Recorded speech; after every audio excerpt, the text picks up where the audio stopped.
life-changing, but just to find something like that, it's just really neat.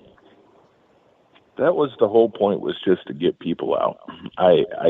Nature has been incredibly therapeutic for myself and quite a few people that I work with.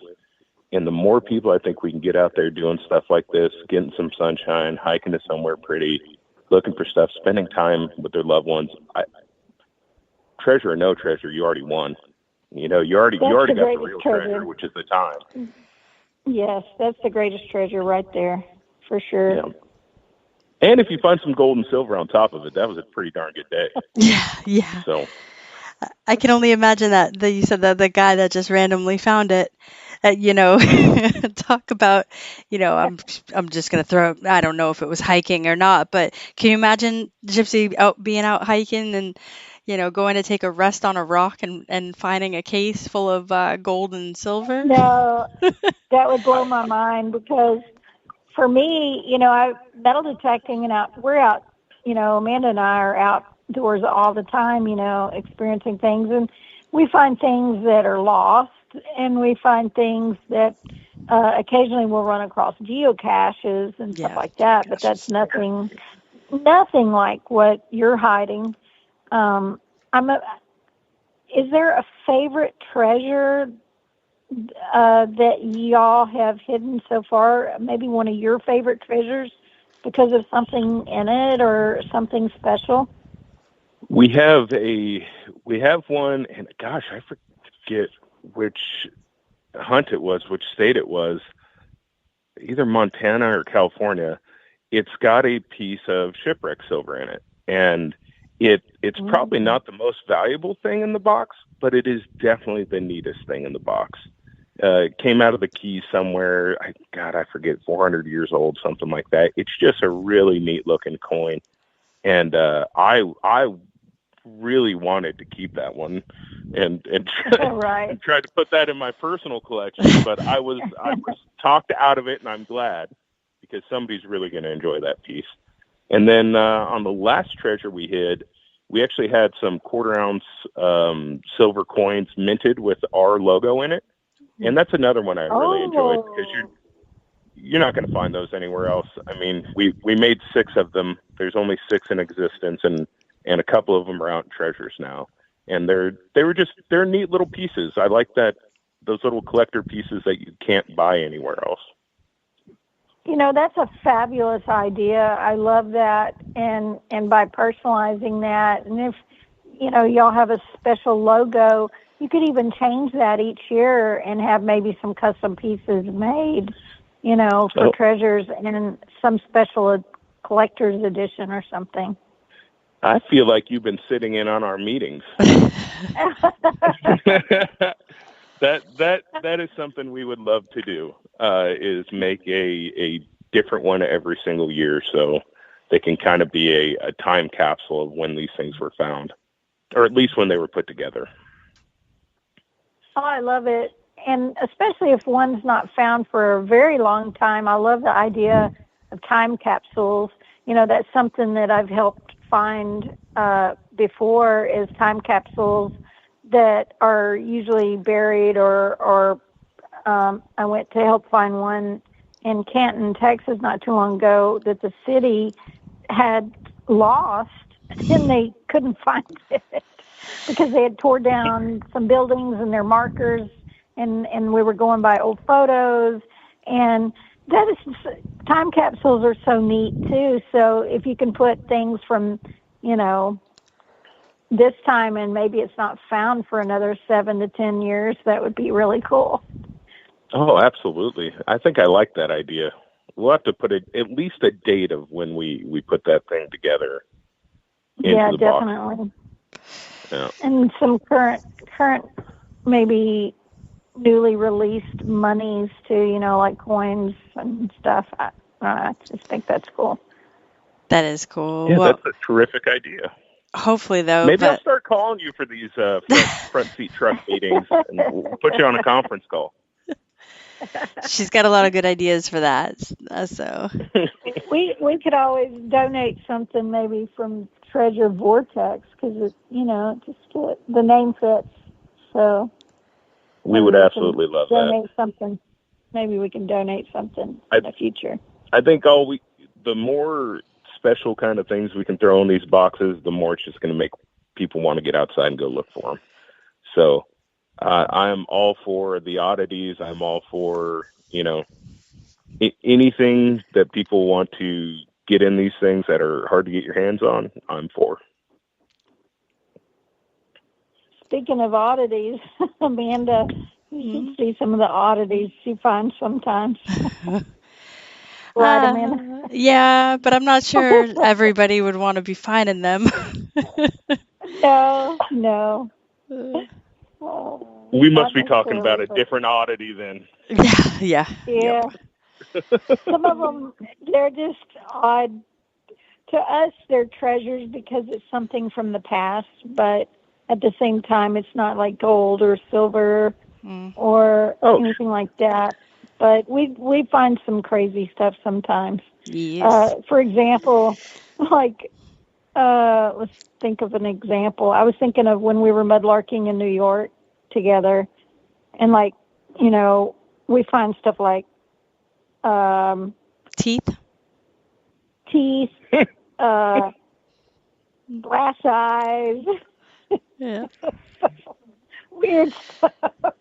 Oddity. You know what? I completely disagree with you. I think a glass eye needs to be in one of these treasures. If for nothing else, really the novelty trip of it. Somebody out. Yeah. They would be tripping. What did I find? It's got body parts in it. Oh gosh. Well, I've got the glass doll eyes. I could definitely donate towards it, but not a glass human eye, at least not yet. It's on the list. No.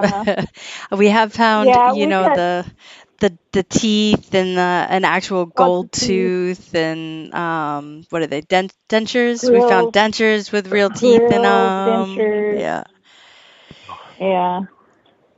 I think a gold tooth might be a little too creepy, but would also be pretty funny. Right. It's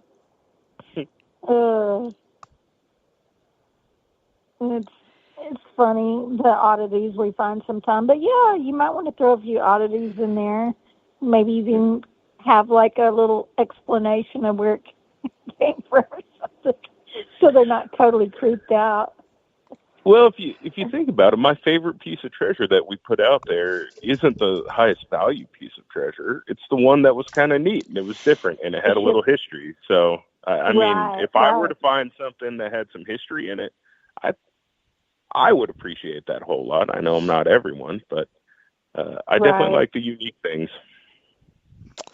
Right. Yeah, we'll have to, after the show, I'll have to send you a package out of some interesting stuff.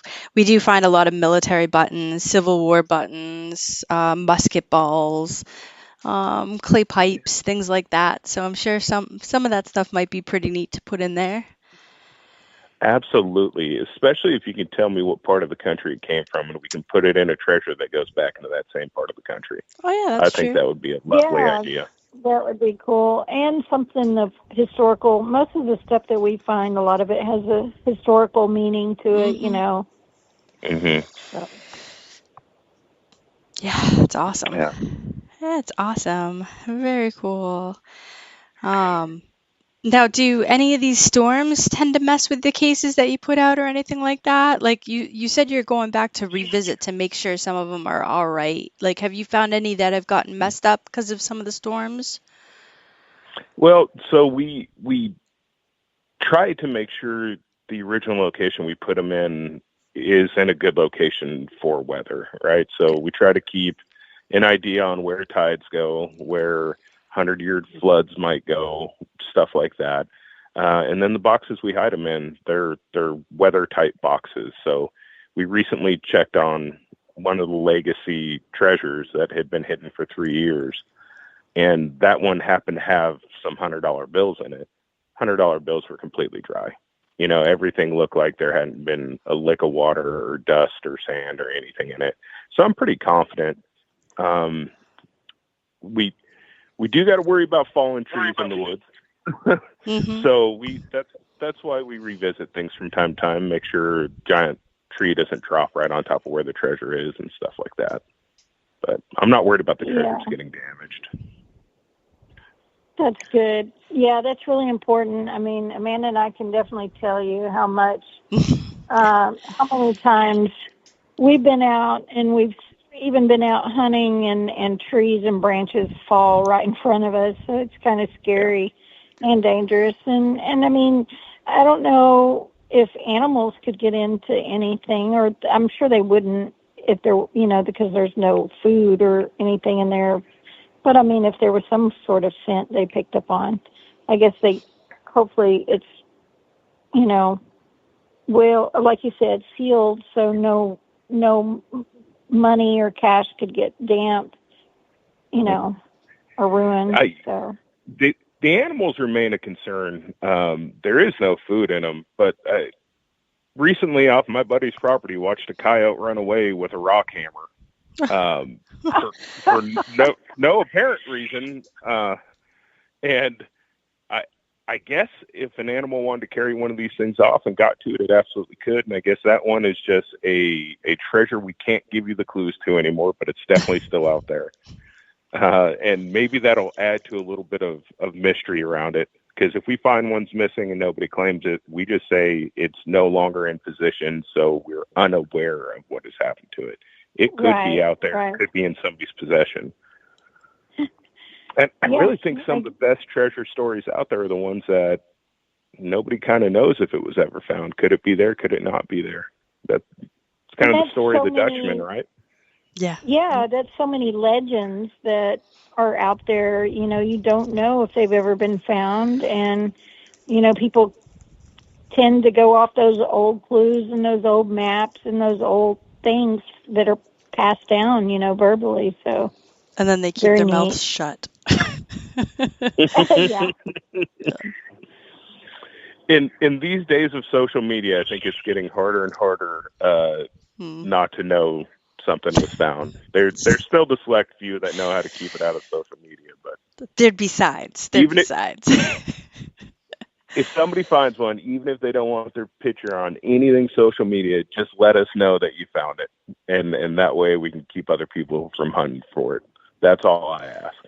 Absolutely. Absolutely. And again, for the people who joined us a little bit late, can you tell them where you can be found and the name and your name of the group? Yeah. Expedition Treasure Hunt on all of the social media. So pick a social media, put Expedition Treasure Hunt into it. You're going to come across us.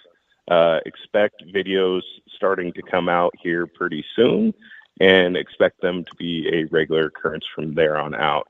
The good thing now is for the reinsurgence of this project, everyone's kind of getting in at the ground floor. We're starting this thing up pretty much from scrap again. So you're going to be able to get in on all of the treasures without having to go back and research. We're going to put out a new video for each one of them. And then state-wise, you said that these are going to be across the country? They are. Now, I will say currently they are all in the western United States and then a specific island that happens to be ours. Ooh, look at that, guys. Not ours as people, ours as a country. Okay. Gotcha. Getting the clues for our listeners here. How about we do that? How about I will even tell you guys. Washington, Oregon, California, Arizona, Montana, and Hawaii.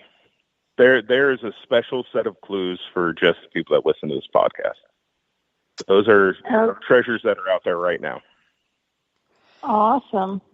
Well, I'll be going to Arizona in September, so I might have to check out some of those little clues and see what I can do. No matter what happens, you'll have a good time. Exactly. Well, boy, it has been a pleasure. What a difference it is to have someone that does kind of the opposite. There is actually hiding the treasures instead of trying to find them like we normally are. So it has been a pleasure to get to know you, Scott, and we'll have to have your buddy Scott on sometimes too, so Maybe there'll be a few stories that you can